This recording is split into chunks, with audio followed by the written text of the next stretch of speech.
बिस्मिल्लाहिर्रहमानिर्रहीम। सलातुस्सलाम अलैका या रसूलल्लाह व अला आलिका व सहाबिका या हबीबल्लाह। Dear students of second year chemistry, बेटा आज हम जो है वो चैप्टर 1 से शुरू कर रहे हैं। इनऑर्गेनिक केमिस्ट्री का बुनियादी तौर पर हमारा तीसरा चैप्टर है। पहले हमने 15, 16 कर लिए हैं। अब बारी आ गई है चैप्टर 1 की। चैप्टर 1 का टाइटल जो है, the title of chapter 1 is periodic classification of elements and periodicity. बेटा periodic classification means periodic table ही होता है, जबकि पीरियोडिसिटी जो है वो क्या चीज़ होती है। तो ज़रा इस डेफिनेशन को देखें। पहले मैंने क्लासिफिकेशन की डेफिनेशन लिखी है, arrangement of elements into columns and rows. Periodic table में हम कॉलम्स को ग्रुप्स कहते हैं और रोज को पीरियड्स कहते हैं। Is called classification. यानी एलिमेंट्स को जो है वो कॉलम एंड रोज में तरतीब दे के जो चीज देने का अमल जो है वो क्या कहलाता है, क्लासिफिकेशन कहलाता है। ये क्लासिफिकेशन किस बुनियाद पर की जाती है, वो पीरियोडिक क्लासिफिकेशन में शामिल होगा, ठीक है ना जी। और जो है उसका फायदा क्या है वो पीरियोडिसिटी में है। तो आइए पहले जो है वो हम पीरियोडिक क्लासिफिकेशन की डेफिनेशन आपकी किताब से मैंने ली हुई है। द फ्रेमवर्क ऑफ कॉलम्स जिन्हें groups and rows in which elements are arranged on the basis of periodic behaviour. इस पीरियोडिक का मतलब है रिपीट करना, अपने आप को दोहराते रहना। बिहेवियर से मुराद जो है उनका शो करना, रिस्पॉन्स देना। किस चीज़ का response? Of their physical and chemical properties, यानी अपने फिजिकल एंड केमिकल प्रॉपर्टीज की मैग्नीट्यूड में या अपीयरेंस में जो है वो बार बार तब्दीली करना, जो है तब्दीली करें। तो ऐसा framework of periodic and framework of columns and rows जिसमें एलिमेंट्स अपने आप अपनी फिजिकल केमिकल प्रॉपर्टीज को बार बार शो करें। तो ऐसी क्लासिफिकेशन को, ऐसे फ्रेमवर्क को पीरियोडिक टेबल के नाम से पुकारा जाता है। इसकी एग्जांपल जो है वो क्या है? मॉडर्न पीरियोडिक टेबल, ठीक है ना। आपकी किताब में एक बड़ा सा पेज जो है वो फोल्ड करके लगाया हुआ है, मैं खोल के दिखा देता हूं, ठीक है ना जी। ये वाले नजर आ गया सबको? पीरियोडिक, मॉडर्न पीरियोडिक टेबल जी। तो अब फिर उसके बाद पीरियोडिसिटी क्या है? Gradual increase decrease in physical and chemical properties of elements.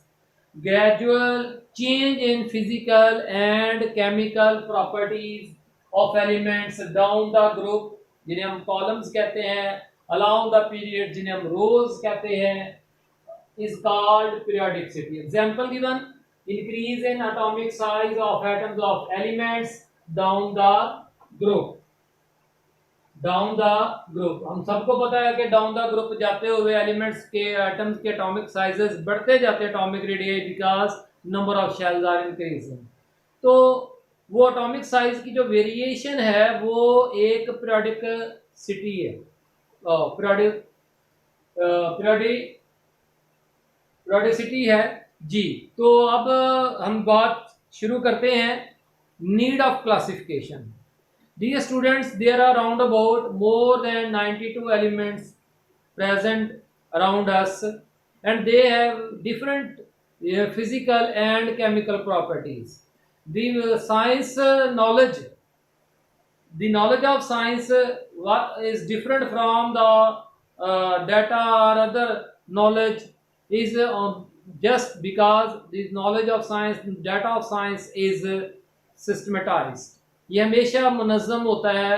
इसमें हम डाटा के अंदर में से रिलेशंस को ड्राइव कर सकते हैं, कंसीव कर सकते हैं, किसी नतीजे पहुंच सकते हैं। तो इसी वजह से जो केमिस्ट हैं वो काफ़ी अरसे से ये सोचते रहे कि हमारे पास जो है वो डिफरेंट एलिमेंट्स और फिर उनके वैरायटी ऑफ कंपाउंड्स जो हैं उनकी प्रॉपर्टीज को स्टडी करने का कोई ना कोई एक सिस्टमाटाइज जो है वो सिस्टमेटिक किस्म का जो है वो तरीकाकार या मेथड ऑफ स्टडी होना चाहिए। तो इसलिए बहुत पुराने अरसे से जो है केमिस्ट जो है वो कोशिश करते आए कि एलिमेंट्स को जो है वो प्रॉपर्टीज की बुनियाद पर जो है वो क्लासिफाई कर सकें। मॉडर्न पीरियोडिक टेबल तो उस वक्त जन्म लिया ना जब मूजले ने जो है वो 1911 में एटॉमिक नंबर डिस्कवर कर दिया। हालांकि एटॉमिक नंबर पहले मौजूद था, बस उसको उसका एलिमेंट्स की प्रॉपर्टीज में रोल जो है वो डिस्क्लोज कर दिया, तो तब मॉडर्न पीरियोडिक टेबल जो है वो उसकी इब्तिदा होती है। लेकिन 1911 से पहले जो है भी कुछ लोग जो है वो एलिमेंट्स यानी पीरियोडिक क्लासिफिकेशन के मतलब बातें कर रहे थे। तो आए जरा हिस्टोरिकल बैकग्राउंड को शुरू करते हैं। हिस्टोरिकल बैकग्राउंड, बड़े सबसे पहले अल राजी जो है इसका पूरा नाम अबू बकर इब्ने राजी या इसको अल राजी के नाम से भी पुकारा जाता है। तो अल राजी जो है ये वही बंदा है जिसने पहली दफा जो है वो सल्फ्यूरिक एसिड और अल्कोहल वगैरह भी बनानी सुनी थी। तो बहरहाल 1930 में जो है ये 1930 में ये बंदा ना डेड हो गया, ठीक हो गया ना जी। तो राउंड आउट जो है वो आप कह सकते हैं कि कोई 1900s के ईयर्स के अप्रोक्सीमेट इर्द गिर्द जो है इसने पहली मर्तबा जो है वो एलिमेंट्स के दो ग्रुप्स बनाए थे, एक मेटल्स का और दूसरा नॉन मेटल्स का। एक मेटल्स का और दूसरा नॉन मेटल्स का।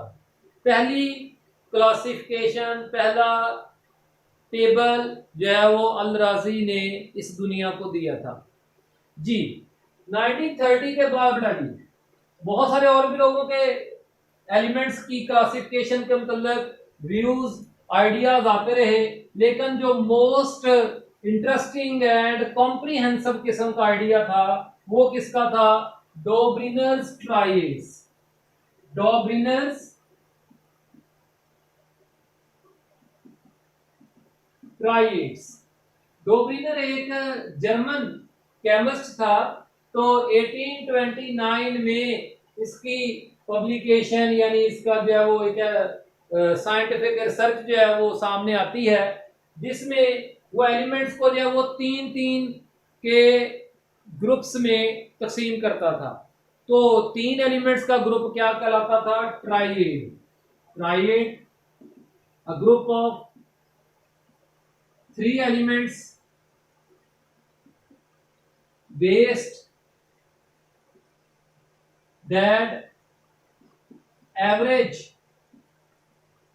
atomic mass of first and third one is equal, approximately equal to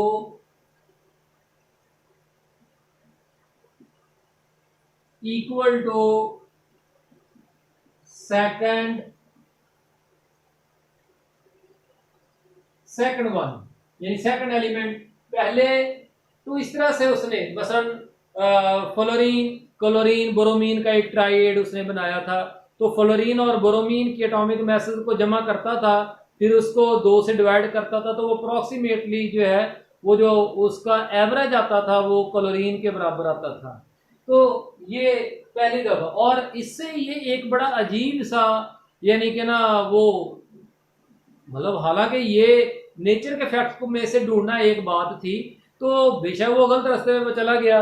और इस वजह से डॉब्रिनर ट्राइड्स के इस काम की वजह से जो है वो 1911 तक 1829 में मारी हुई चवल, भाई मैं मजाकन कह रहा हूं, ठीक है ना। हालांकि कोई चीज नेचर में से आप डिस्कवर कर लेते हैं ना किसी नेचुरल फैक्ट को, तो ये बहुत बड़ा एक काम है, वर्क है। ये एक बहुत बड़ी बात है कि आप किसी नेचुरल सीक्रेट को जान लेते हैं। मैं कहूँ आप मुझे बता दें कि सातवें आसमान जो है उसकी ज़मीन से कितनी ऊंचाई है ना, ये एक नेचुरल सीक्रेट नहीं आपको पता, मुझे भी नहीं पता। इसी तरह से उस दौर में जो है वो एलिमेंट्स के अंदर जो है वो एक ग्रुपिंग बनाना एटॉमिक मैस की बुनियाद पर ही सही, ये एक बड़ी बात थी। मेरे मुंह से निकल गया, चले कोई बात नहीं। तो डोब्रिनर्स के बाद बेटा जी फिर भी बहुत सारे और बंदों ने काम किया, लेकिन न्यूलैंड्स ऑक्टेव्स, न्यूलैंड्स एक इंग्लिश केमिस्ट था, तो उसने जो है वो 1864 में लॉ ऑफ ऑक्टेव्स पेश किया। अब आपको मेरी बात समझ में आना शुरू हो जाएगी कि मैंने ये ऐसे क्यों कहा है। लॉ ऑफ ऑक्टेव्स कि एलिमेंट्स, इसकी मैं स्टेटमेंट लिख रहा हूं, elements were arranged in ascending order of atomic masses and at each every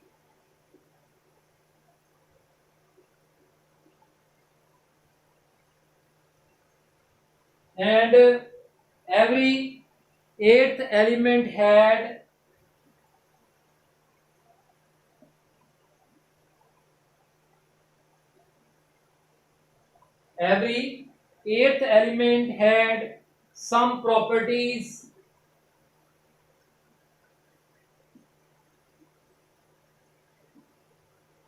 common with first one, पहले वाले के साथ। तो इसे बेटा जी हम क्या कहते हैं, लॉ ऑफ ऑक्टेव्स। उसने एलिमेंट्स को ascending order of atomic mass के लिहाज से तरतीब दिया, और हर आठवां एलिमेंट जो है वो पहले एलिमेंट जैसी प्रॉपर्टीज रखता था। मैं आपको एक छोटा सा लॉ ऑफ ऑक्टेव जो है वो बना के दिखाता हूं कुछ इस तरह से कि देखें, आप सबको पता है कि बेरिलियम का एटॉमिक मास जो है ना वो 4 है, ठीक हो गया ना जी। बोरॉन का जो है वो 5, कार्बन का 3, 4, ये होता है बेरिलियम का 4 में हम उल्ट कर रहे हैं, हाइड्रोजन का 1, हीलियम का 2 और लिथियम का 3, 4, इसका 9, इसका बेरिलियम का। चलिए इधर से हम देख लेते हैं ताकि थोड़ा सा आइडिया रहे, सही आप तक पहुंचे। तो बेटा बेरिलियम का 10 है, और बोरॉन का जो है वो 11, फिर कार्बन का 12, और फिर उसके बाद नाइट्रोजन का जो है वो 14, ऑक्सीजन का 16, फिर उसके बाद जो है वो फ्लोरीन जो है इसका 19, तो फ्लोरीन का जो है वो 18.9, हाँ जी 19। तो अभी मैं लोकल गैस नहीं लिख रहा हूँ, 1 2 3 4 5 6, ठीक हो गया ना जी। चलिए हम नियॉन जो है उसका डाल देते हैं जी, नियॉन का 20।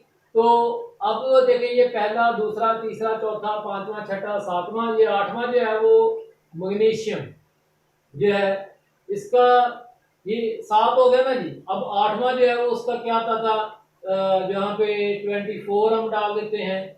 वैसे यहाँ पे मैं नियॉन भी डालने के लिए इधर एक डाल देना चाहिए, लिथियम जो है, लिथियम का जो है वो 3 से 3 7, तो सोडियम का जो है वो 11।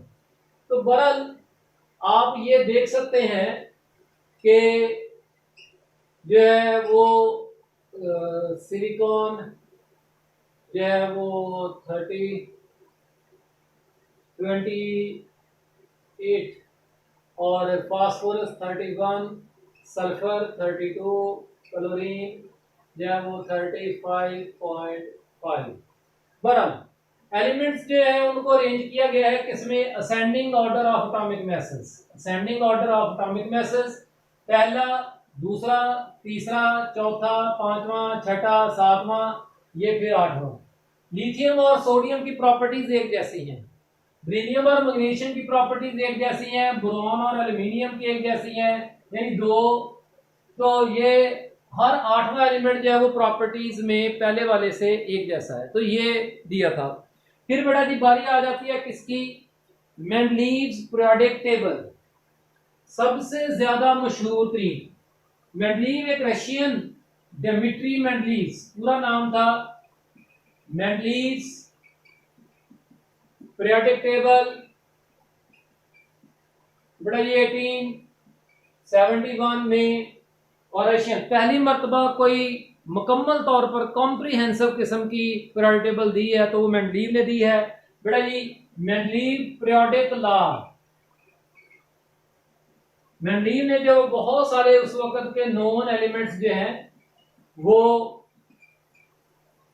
जो है वो दिए।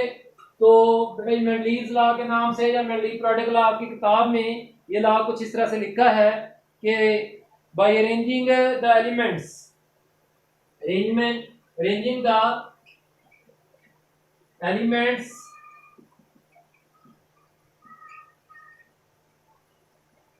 ये लफ्ज ढूंढने हैं पेज नंबर 2 पे।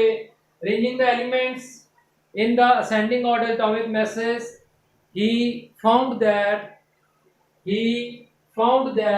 elements having similar chemical properties appear at regular intervals।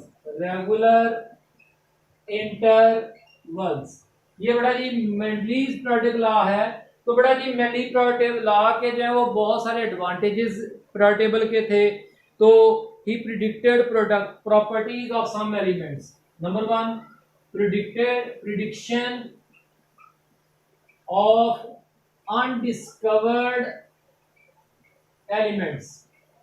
कुछ एलिमेंट जो भी डिस्कवर भी नहीं है थे उनकी प्रॉपर्टीज पहले से ही बता दी, ठीक है ना जी। Place gaps for the undiscovered elements. Undiscovered elements के लिए उसने बकायदा क्या रख दिए, पूरी पीरियोडिक टेबल में गैप्स रख दिए, खाली छोड़ दिए, ठीक है ना जी, कि यहाँ पे अभी ये फला एलिमेंट आएगा। मसलन जो है तो मिसाल के तौर पर germanium was not known at that time but Mendeleev was confident that this element must exist, इस नेचर में होना चाहिए, and he predicted his properties. एफिलियड आफ्टर जर्मेनियम वाज इंडीड हकीकत में डिस्कवर हुआ और उसकी जो प्रॉपर्टीज थी वो मेंडलीव की बताई हुई प्रॉपर्टीज से बहुत ज्यादा मिलती जुलती थी। बेटा जी लेकिन मेंडलीव के पीरियोडिक टेबल में कुछ डिफेक्ट्स भी थे, क्या थे, डिफेक्ट्स भी थे।